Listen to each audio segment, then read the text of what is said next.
Good afternoon. Welcome on in to another edition of Rival Insiders here on KSLSports.com, on YouTube, Facebook, and Twitter. I'm Mitch Harper, your BYU insider for KSL Sports.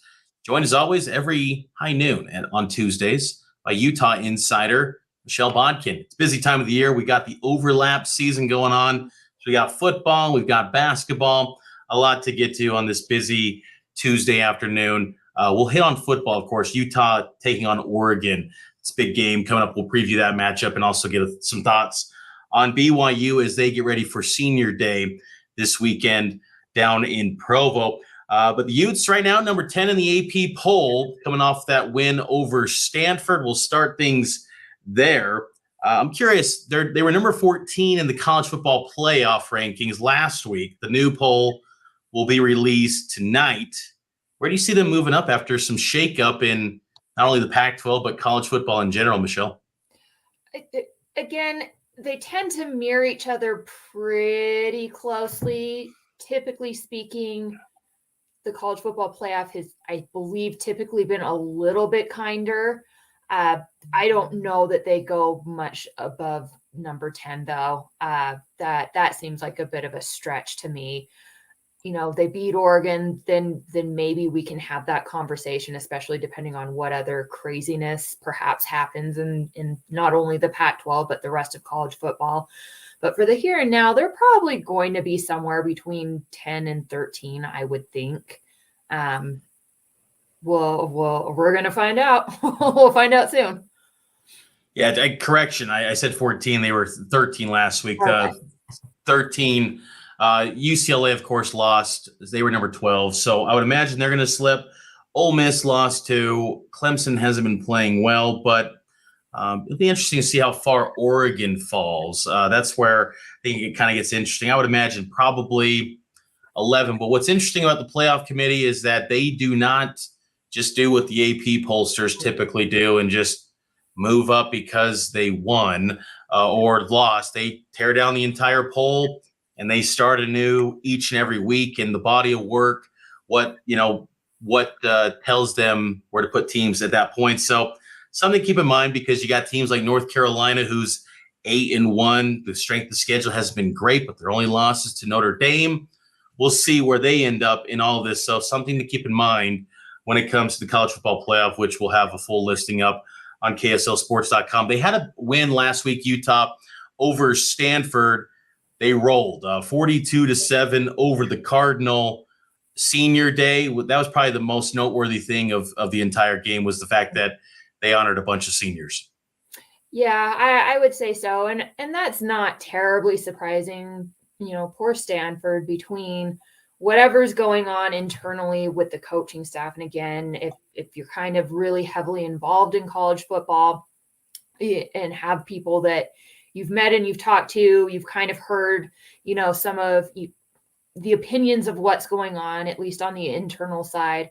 And then, of course, injuries. And injuries very rarely ever help anyone. And it's especially not helping Stanford.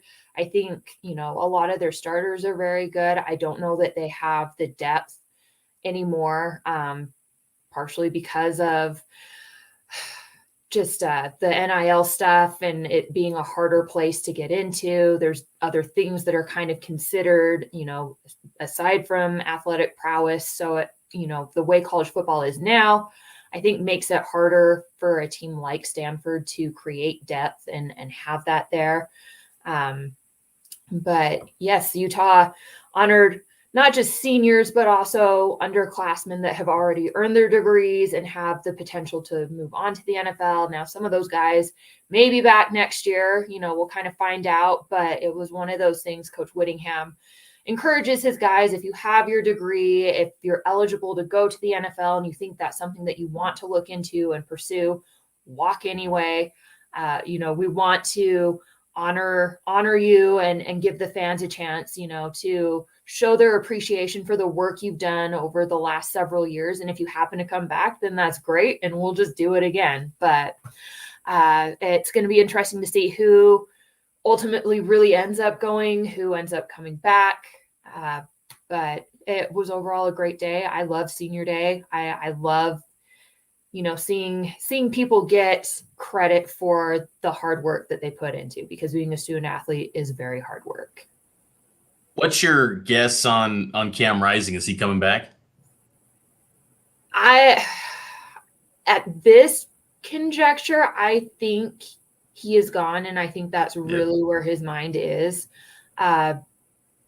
We'll see what happens. I think if he doesn't get a favorable grade, and it puts him like in free agency status, then I think there's maybe a chance that he comes back. But if he's looking at the 3rd or 4th round, someone told me of his situation. They view it as would rather him go to a better team and sit for a while than go to a crappy team and flame out. So that's kind of where it sounds like it's at with Cam Rising. And it's probably going to be, a few more weeks before we actually find out really what ends up happening there. Utah had their senior day last week. BYU will have their senior day this weekend. They're going to honor 34 players this weekend. So get there early at LaVell Edwards Stadium for when they take on Utah Tech on senior day. They're going to honor 34 guys, which will include Jaron Hall and Puka Nacua. And my guess, I'm kind of operating under the thought that both of those guys will move on. And honestly, I'm not one to say what they have left to prove at BYU. That's up to them for their story to be written. But I think there's really nothing left for them to accomplish at BYU. I think that people have knocked Jaron Hall, that his stock has fell this year. I disagree. He's still shown the ability to run the football, and he's, the cast around him. He's been an injured guy in the month of October. He showed well against Boise State. I think you got to go. And he's already in his 5th year. And Puka Nacua is already in his 4th year.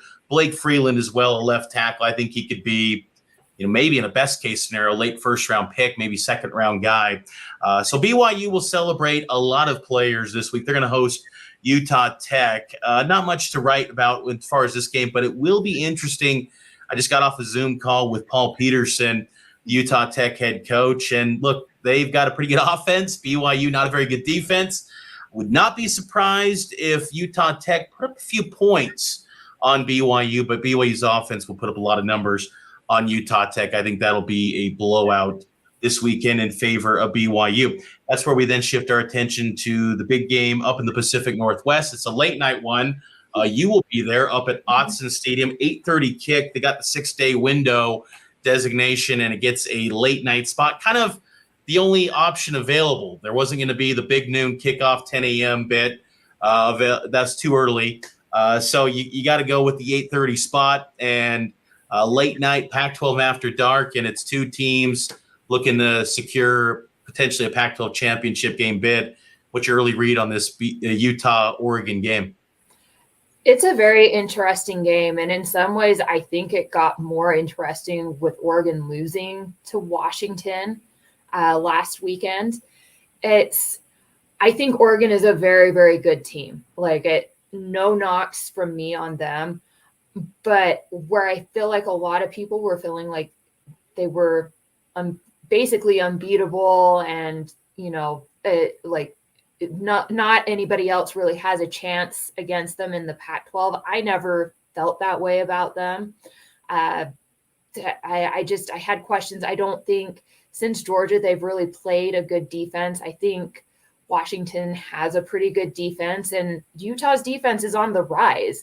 So it's going to be interesting to see how that works out. Again, Utah also, if we want to be fair, I don't know how great some of these offenses have been that Utah's defense has gone against. So it's going to be an interesting matchup to kind of see, who comes out a little bit better. The Pac-12 After Dark crew have talked a lot, and I tend to agree. I don't know that anybody's defense in the Pac-12 is necessarily great, but there are some that are better. And so a lot of these games are coming down to who can stop the other person enough. It's not that, it's a great defensive effort on either party's part, but it's just who gets that one play. because there are a lot of great offenses in the Pac-12. And so it will be kind of fun to see Bo Nix versus Cam Rising, see who can light it up. Obviously, both sides on the offensive side dealing with some injuries. I think this game might end up being a close one, is kind of what I'm reading out of this, and we'll just kind of see what happens. Are you expecting Bo Nix to play? I mean, I know that the messaging out of the Pacific Northwest is very cryptic from Dan Lanning. He said, quote, "I'm not going to share really any update with anyone. We came away dinged in that game. I will say that I feel a lot more positive today, getting to hear some news on where things are at right now." Bo Nix got hurt in that Washington game. That's to me where it all lies in this one. I think Oregon, if they got Bo Nix in this one, which is crazy to say because at the beginning of the year when BYU was playing them, there was the thought of, is Bo Nix going to Bo Nix and make a disastrous mistake? He doesn't make many mistakes, but is he going to make the disastrous one? I think Utah's operating under the thought that they're just going to face Bo Nix then? I think that's the safest bet. I mean, he did end up going back into the game. I realize that doesn't always mean anything. And maybe something happened, in those few minutes that he was back in. That's really what the actual concern is. You just never fully know. It is a lot of times a chess match trying to figure all that out. But I think, I would probably operate under the notion that he is going to play. At some point, these colleges, these conferences need to come to terms and just put together an availability report and realize, let's make it easy on everyone and just say, hey, this person didn't practice today. Don't need to disclose the injury. This person did not practice today. This person did. Let's make it easy on everyone instead of this cryptic messaging and gamesmanship. Like, I know Bo Nix, the quarterback position is one thing. That's where things get a bit dicey, but it's like, we need to get to a point in these college conferences, at least in the autonomous 5 or the big conferences, where there needs to be an availability report, because this daily, reading between the lines and this gamesmanship, won't we? It's unnecessary. It can be stressful, especially when you're covering a team.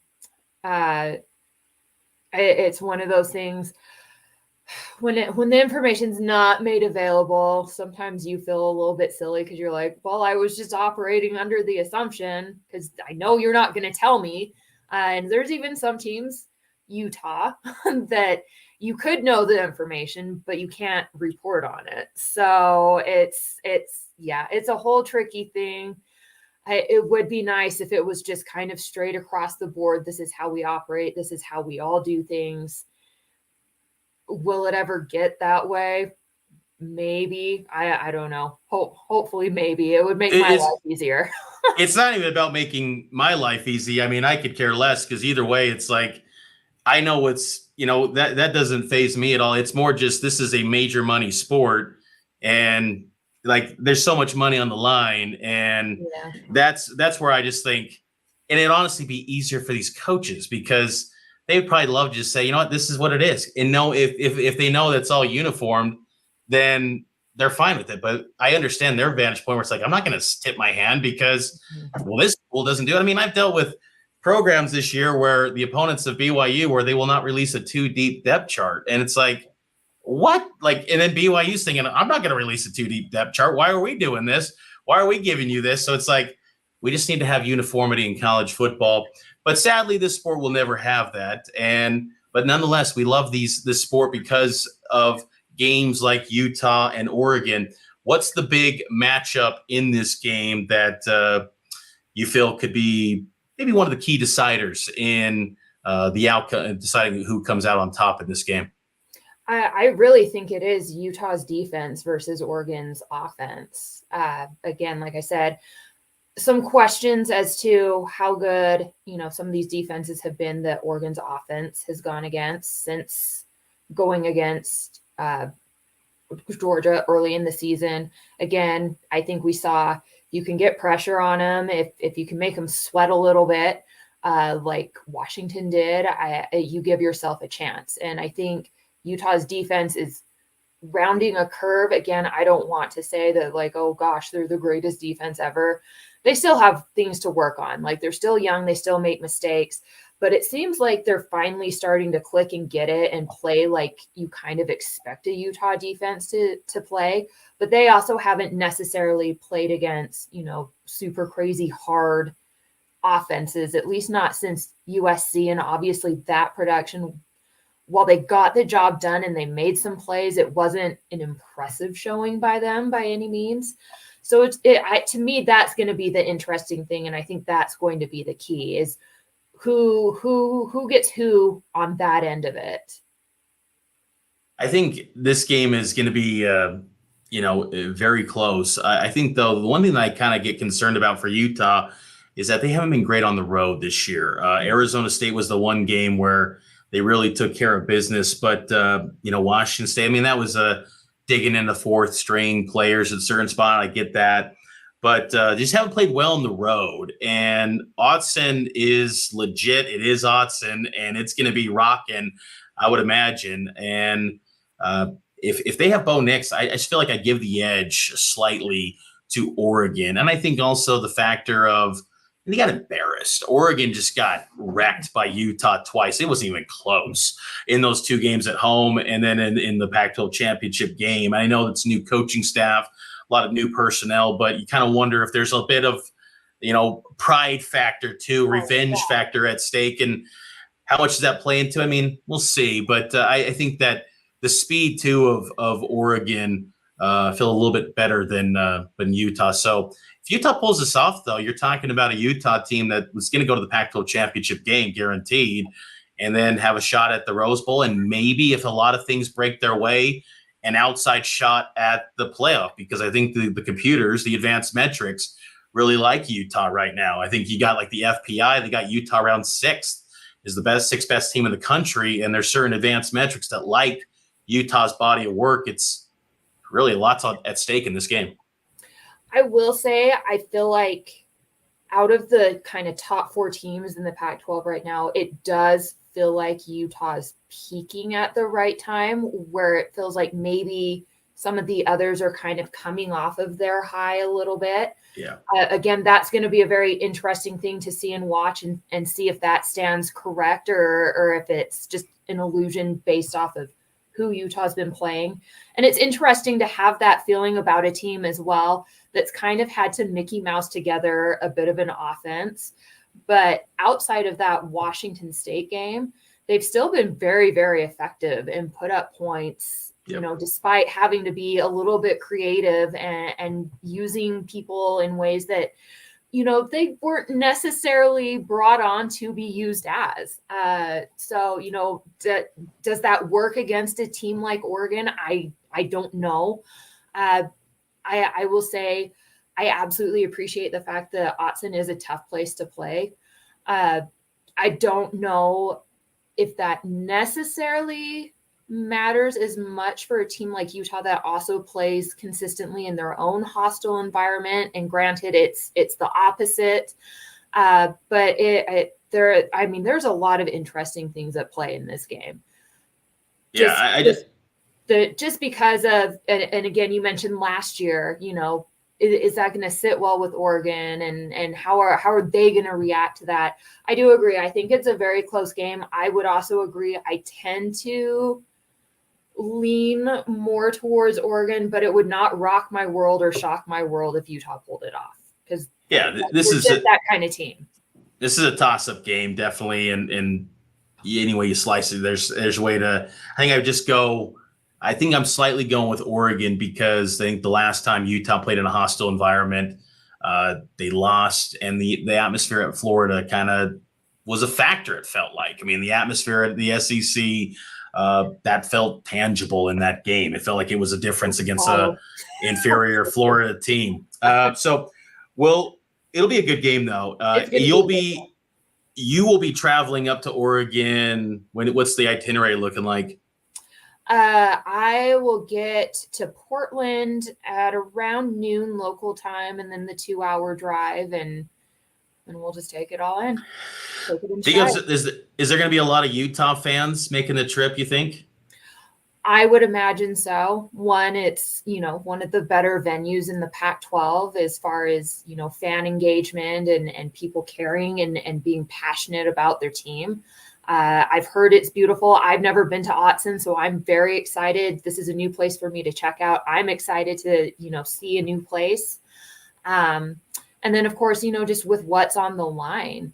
It's a game where I think Utah fans are going to want to try and make a good showing and give a little bit of, home at Autzen Stadium so they know that there's people, behind the team. So I do expect a good showing.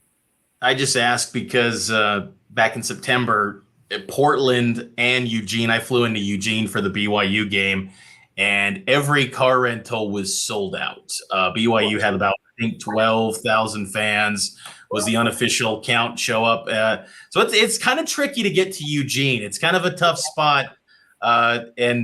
So, yeah, I didn't make that drive from Portland, but I know PDX had a sellout that weekend in car rentals because everyone had to get a car that flew into Portland. And so I'm curious to see kind of what that looks like if Utah fans overtake the Pacific Northwest like they did back in Florida. A huge contingent on that game. Curious to see what they do turnout-wise for the Oregon game. So it'll be a big one. You'll have the coverage on KSLSports.com. You'll have, I would imagine, your Saturday show on the KSL Sports Zone and a whole bunch of content on KSLSports.com. We got to get to our Week 12 college football picks. You gained a game on me, but I still got a 2-game edge on you. And we got some interesting games here this weekend that it's kind of a light week. Outside of, honestly, Utah, Oregon, it's really kind of a thin week. I mean, I think had Oregon had they beat Washington, we might be talking about Utah, Oregon as college game day game. But then once Oregon lost, maybe it was like, okay, we'll go to Bozeman, Montana. I'm like, I don't know how other people feel, but I'm not really a huge fan of the whole FCS game day bit. Like, it's cool. I get it. Fine. But I'm like, geez, like I want like big games. But that's the problem in college football. We get to this point of the season and the SEC is playing a bunch of FCS games. And it's like, well, I guess got to go to an FCS game anyway.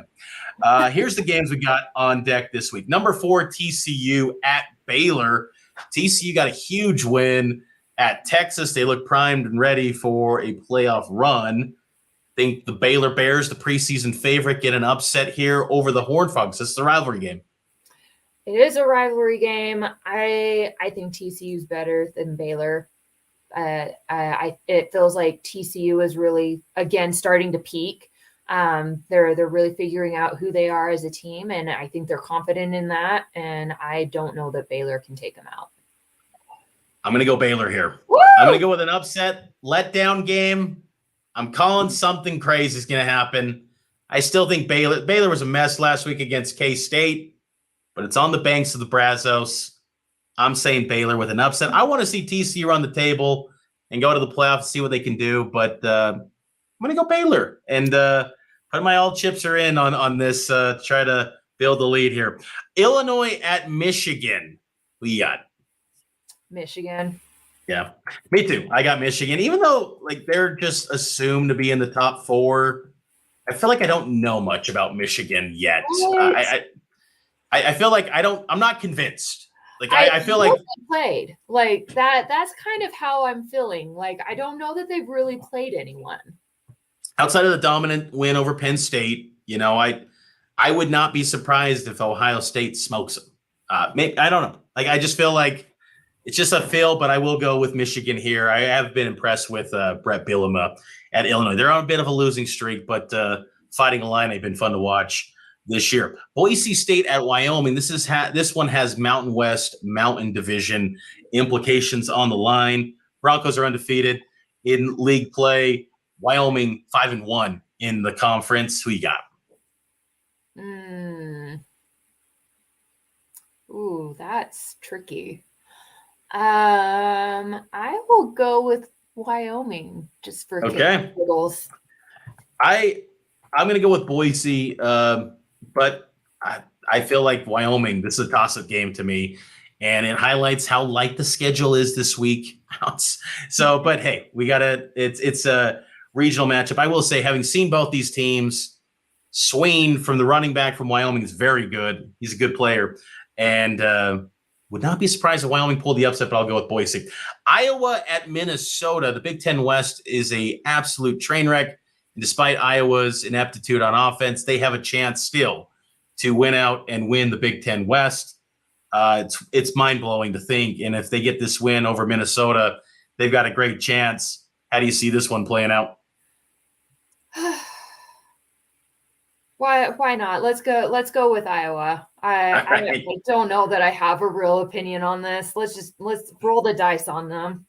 I'll go with Minnesota. Row the boat. PJ Fleck in Minnesota. Very quiet, but they're a 7-win team this year.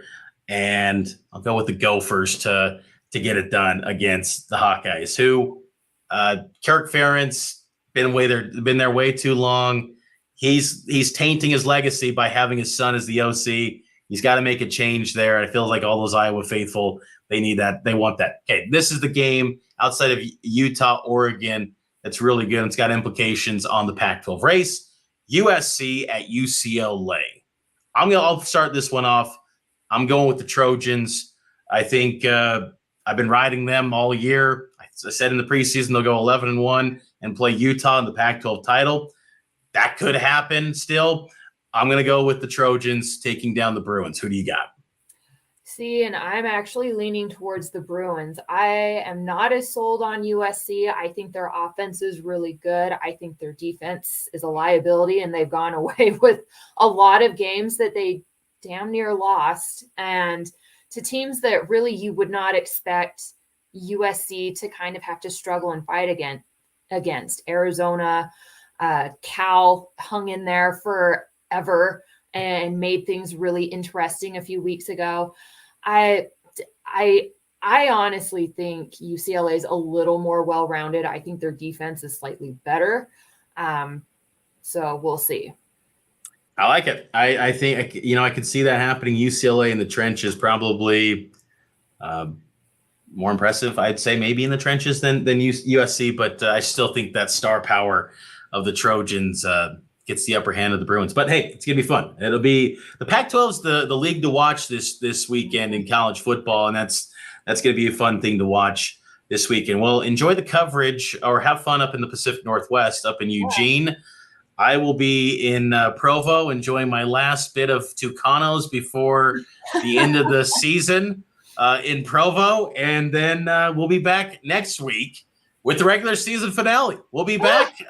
It's been wild. It's been a crazy year, and we'll have the regular season finale looking ahead to the Thanksgiving weekend with Utah, Colorado, and BYU on the farm against Stanford with about 8 fans probably in the stands with that late night kick. So that should be fun. So come back next week. We'll recap these games and look ahead to the regular season finale here on Rival Insiders, and it's always powered by KSLSports.com.